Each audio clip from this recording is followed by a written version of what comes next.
우리는 어떤 아이의 진정한 행복을 바란다고 하지만 실제로는 그와는 상반되게 행동하고 있지는 않나요?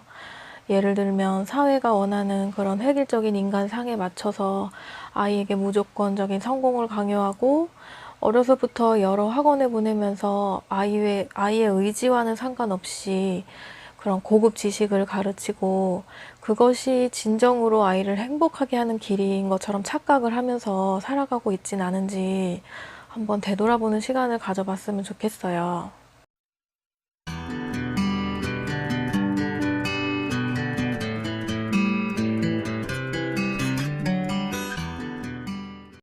네, 안녕하세요. 작가 문채연입니다. 오늘 제가 들고 온 책은 왜 아이에게 그런 말을 했을까? 이렇게 제목만 들어도 살짝 뭔가 좀 찔리는 게 있지 않나요? 아이에게 왜 그런 말을 했을까? 아닌데 나는 아이한테 한 번도 소리를 지르거나 상처 주는 말을 한 적이 없는데 이렇게 생각하시는 부모님들이 과연 몇이나 될지는 잘 모르겠지만 대부분이 아이가 밤에 이제 곤히 잠들어 있는 모습을 보면서 내가 아까 조금만 더 참을 걸 왜 이렇게 소리를 지르고 화를 냈을까 이러면서 막 고해의 시간을 갖는 게 대부분이잖아요. 네, 오늘 이 책을 쓰신 분도 이제 그런 아이에게 했던 말에 대한 반성문식으로 이 책을 쓰셨어요. 이제 이 책을 쓰신 분이 아이를 서울대에 보내셨어요. 그래서 주변에서 굉장히 이제 많은 칭찬을 들으신 거예요. 아이 어떻게 하면 그렇게 공부 잘하는 아이로 키울 수 있어요. 진짜 성공한 부모네요. 이런 칭찬을 무수히 많이 들어서 이제 행복할 줄 알았지만, 이상한 게 그게 아니라는 거예요.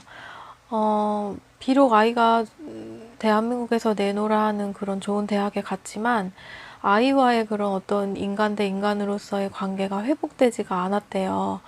아이는 먼저 자신의 얘기를 꺼낸 적이 한 번도 없고, 부모님과의 대화를 거부하고, 아빠 앞에서는 오히려 침묵을 지키거나 약간 어색해하는 이런 모습을 계속 보이는 거예요. 그래서 주변에서 바라보는 그런 행복한 가족이 아니라 들여다보면 그게 아니라는 거죠. 그래서 왜 우리가 이런 지경에까지 이르게 되었을까? 그 원인을 한번 곰곰이 생각을 해봤더니, 아, 우리 부모가 아이에게 내뱉었던 그런 무수한 말들, 그 원인이 바로 거기에 있었다는 거예요. 우리도 살아가면서 말 한마디가 얼마나 중요한지 깨닫는 순간이 한두 번이 아니죠. 어떤 타인에게 상처를 주는 말은 그 사람의 가슴에 꽂혀서 정신을 어지럽히기도 하고, 특히나 말 때문에 입은 마음의 상처는 치유하기가 굉장히 힘들어요.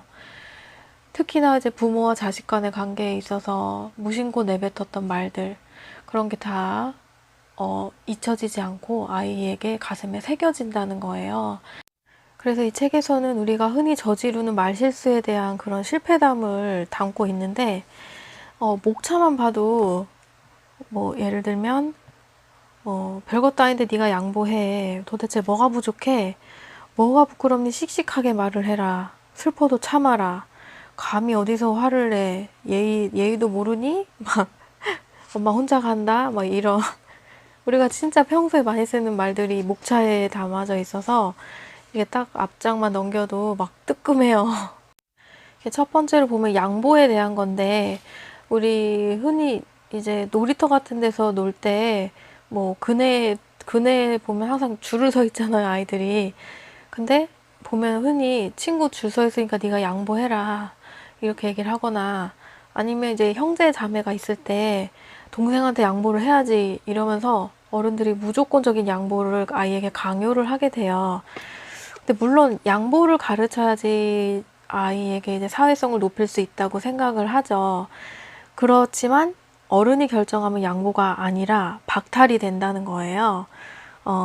양보를 하는 것도 아이가 납득을 하면서 마음에서 우러나오는 양보를 해야 된다는 거예요. 그러니까 별것도 아닌데 네가 양보해라. 네가 형이니까 양보해라. 이런 말보다는 네가 원할 때 양보를 해라.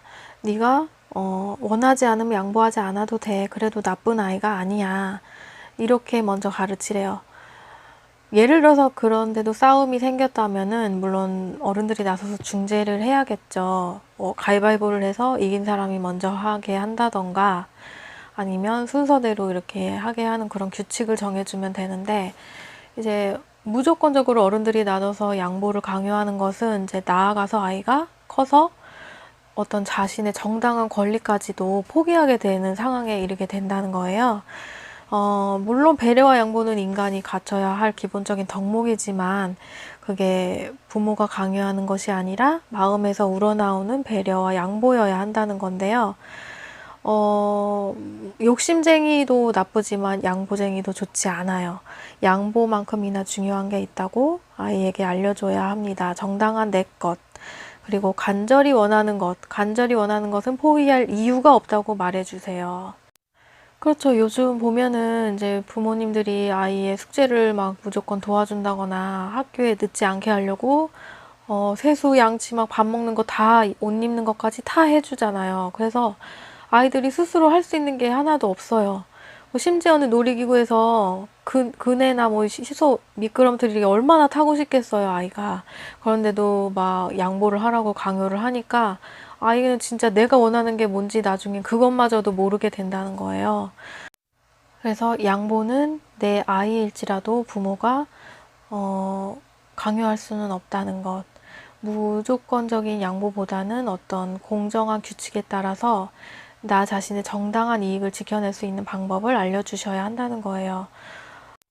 그리고 우리가 흔하게 하는 말실수 중에 하나는 뭐가 부끄러워, 씩씩하게 말해, 이렇게 얘기하잖아요. 마치 내 아이가 막 부끄러워하고 이렇게 수줍음을 많이 타고 하면 나중에 이렇게 숫기가 없어 사회생활을 어떻게 할 수 있을까, 이런 걱정이 먼저 들면서 부끄러워하지 마라, 씩씩하게 말해라, 이렇게 강요를 하게 되는데, 이건 진짜 심각한 문제가 있는 말이라는 거예요. 부끄러움은 사람의 감정처럼 본능적인 것이어서 타인이 어떻게 할 수가 없는 거래요. 이제 미국의 문화 잡지 베스트 라이프에 실린 기사를 보면 심리치료사 카렌 코에닉이 이렇게 말했대요. 그렇게 느끼면 안 돼 라는 말은 부모가 자녀에게 할 수 있는 최악의 말입니다. 근데 우리는 이거를 평소에 굉장히 많이 쓰고 있다는 거예요.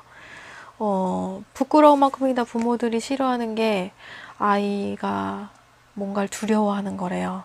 아이가 무서워하는 것 같으면 부모는 이런 말을 하죠.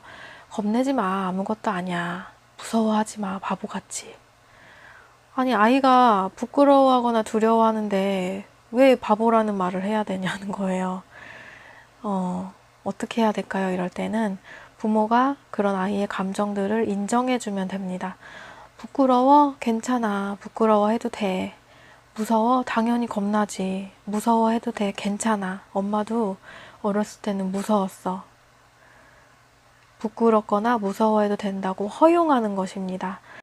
이제 부모로서 해줄 수 있는 것은 아이가 부끄러워서 꺼리거나 어떤 두려워하는 장소에 대한 경험을 미리 할 수 있도록 도와주는 건데요. 예를 들면 우리 어린이집이나 유치원에 아이를 보낼 때 처음부터 아이를 딱 보내진 않잖아요. 이제 엄마와 아이가 함께 그 안에 들어가서 뭐 30분, 1시간, 뭐 2시간 이런 식으로 계속 시간을 늘려가면서 경험을 하면서 적응을 시키잖아요. 그거랑 똑같은 거예요. 그리고 그런 아이의 수줍음을 적극적으로 표현할 수 있도록 도와주는 건데요. 엄마도 그럴 때 엄마도 수줍어 이렇게 말을 해주면서 아이가 느끼는 그런 감정이 자연스러운 것이라고 긍정적인 말을 해주는 것입니다. 그리고 첫 번째는 상황극이나 게임을 하면서 어떤 실제로 그런 상황에서 연습을 하는 거예요. 예를 들면 친구들 앞에서 말을 하거나 노래하는 상황을 집에서 한번 꾸며보는 거죠. 그래서 아이가 느끼는 그런 감정들은 부모에 의해서 통제되어야 하는 것이 아니라 당연히 느끼는 감정이고 존중받아야 되는 감정이라는 것을 잊지 마셨으면 좋겠어요. 이제 그 다음에 우리가 가장 많이 하는 말실수가 뭐냐면 엄마 혼자 간다. 너 다리 밑에 갖다 버린다. 이렇게 말하는 건데요. 이제 많은 부모님들이 아이한테 겁을 주어야지 말을 듣는다고 생각을 하잖아요. 그리고 실제로도 그렇죠. 뭐, 예를 들면, 다 때려쳐. 이럴 거면 하지 마. 아니, 엄마도 지금 나가버릴 거야. 이런 식의 파국화법을 쓰면 아이들은 이제 겁을 먹고 영문도 모른 채 움츠러들게 되죠. 그러면은 더 이상 아이가 불평을 하지 않으니까 부모 입장에선 굉장히 편해요. 그래서 이런 말을 굉장히 많이 쓰는데 성인이 되어서도 이런 말을 많이 써요. 예를 들면 연인 관계에서도 이럴 거면 헤어지자 이렇게 하던가 직장에서도 너 이따위로 할 거면은 당장 사표 써 이렇게 파국화법을 많이 쓰게 되는데 이제 부모가 할 수 있는 가장 무서운 파국화법이 뭐냐? 엄마 혼자 간다. 너 버리고 갈 거야. 아이가 가장 사랑하고 믿는 존재가 엄마인데 엄마가 날 버리겠다고 하면 얼마나 무서울까요? 이제 보면은 육아는 행복하면서도 고통이 따릅니다. 그랬어요. 그런데 어쩌면은 행복보다는 우리가 느끼는 고통이 더 큰지도 모르겠어요. 그래서 우리는 그 고통을 줄이려고 아이에게 겁을 줘요. 겁을 주면은 통제가 잘 되니까 효과적이겠죠. 그런데 아이는 두려움에 떨고 이제 나쁜 일이 생기거나 가진 것을 혹시나 잃게 되지 않을까 하며 무서워하면서 아파할 겁니다. 그래서 결국에는 부모가 줄인 고통이 아이에게 그대로 옮겨간 셈이 된다는 거예요. 부모가 참고 참고 또 참아야 아이가 아프지 않습니다. 그렇게 돼 있어요. 그래서 가슴에 멍이 들지 않는 어머니는 세상에 단 한 명도 없다고 해요. 네, 그리고 우리가 아이가 기어다니고 걸어다닐 때는 몰라도 말을 하고 유치원에 다니고 학교에 들어갈 시기가 되면 엄마가 집에서 이제 공부를 같이 가르치잖아요. 그때 이제 자주 하는 말이 있는데 몇 번을 말해야 알아듣니? 너 바보도 아니고 왜 그래? 막 이런 말 진짜 많이 하게 되거든요. 이런 모욕적인 말이 아니라 호소의 언어로 얘기를 하라는 거예요. 심지어는 성인도 한 번 얘기해서 알아듣는 경우는 많지 않아요. 회사에 다닐 때도 자네 이거 몇 번 말해야 알아듣나? 뭐 이렇게 사장님이 많이 얘기하잖아요. 이런 말들은 이제 권력을 가진 사람이 아랫사람을 훈계할 때 쓰는 말이죠. 그래서 모욕을 주는 말이 돼요. 근데 우리는 이것을 자녀한테 아무렇지도 않게 쓰고 있다는 거예요. 바꿔서 생각을 해보면 이제 우리가 반대로 아니 사장님 몇 번을 말씀드려야 알아들으시겠어요? 고객님 제가 몇 번을 말씀드렸어요. 이렇게 하지 않잖아요. 그래서 자녀를 어떤 사장님이나 고객님을 대하듯이 그렇게 부드럽게 대하라는 거예요. 그러니까 모욕적인 말이 아니라 호소의 말로 바꿔서 엄마가 여러 번 얘기했어. 그만큼 중요하기 때문이야. 꼭 좀 들어줘. 이렇게 얘기를 한다던가 아빠가 여러 번 말했던 거 알지? 너 꼭 기억해야 돼. 이렇게 호소의 말로 얘기를 해야 호소력이 높아진다는 거예요. 이런 모욕을 당한 아이는 눈물을 흘리면서 이제 다음에는 그러지 않겠다고 다짐을 하지만, 겉으로는 건설적인 것처럼 보이지만 아이의 마음속에서는 붕괴가 일어나고 있다는 거예요. 그래서 모욕을 당한 아이는 자존감이 무너져 내리고 자존감을 다쳐서 자신의 가치를 의심하게 된 아이는 나중에 커서 행복해지려는 어떠한 노력도 하지 않는다는 거예요. 그래서 자존감을 해치고 행복도 앗아가 않는 모욕은 최악의 훈육 방법 중 하나입니다. 라고 나와 있어요. 그래서 우리 흔히 얘기하는 너 공부도 못한 주제에 너 그렇게 생각하면 바보야. 멍청이도 아니고 왜 그래? 아유 너 게으른 건 엄마를 딱 닮았네. 뭐 아유 너 참 몸치네. 춤추는 게 너무 웃겨. 막 이렇게 얘기하거나 나도 이제 기대 안 해 너한테. 나도 몰라 너 알아서 잘 살아. 이렇게 얘기를 이제 많이 해요. 또 교묘하게 너무 겁이 많아. 겁쟁이도 아니고 넌 매일 우는 소리야. 뭐가 되려고 저러니. 학원비가 아깝다. 아이고 대책 없이 소심해. 이런 말을 하면서 부모들은 자신도 모르는 사이에 자녀를 모욕한다는 거예요. 그래서 한 번쯤은 자신을 돌아보면서 아이를 기르면서 내가 얼마나 이런 말들을 많이 썼는지 한번 생각을 해보고, 그래서 어떤 아이에게 모욕을 주는 말이 아니라 어떤 호소력 짙은 언어로 한번 바꿔보시는 게 좋을 것 같아요. 이거 외에도 굉장히 책에 많이 나와 있는데요. 예를 들면 아이의 자존감을 해치는 말, 뭐 꼴 보기 싫어 저리 가라던가, 오빠나 언니 반만 따라 해봐라. 그리고 너는 머리가 없니? 생각 좀 해라.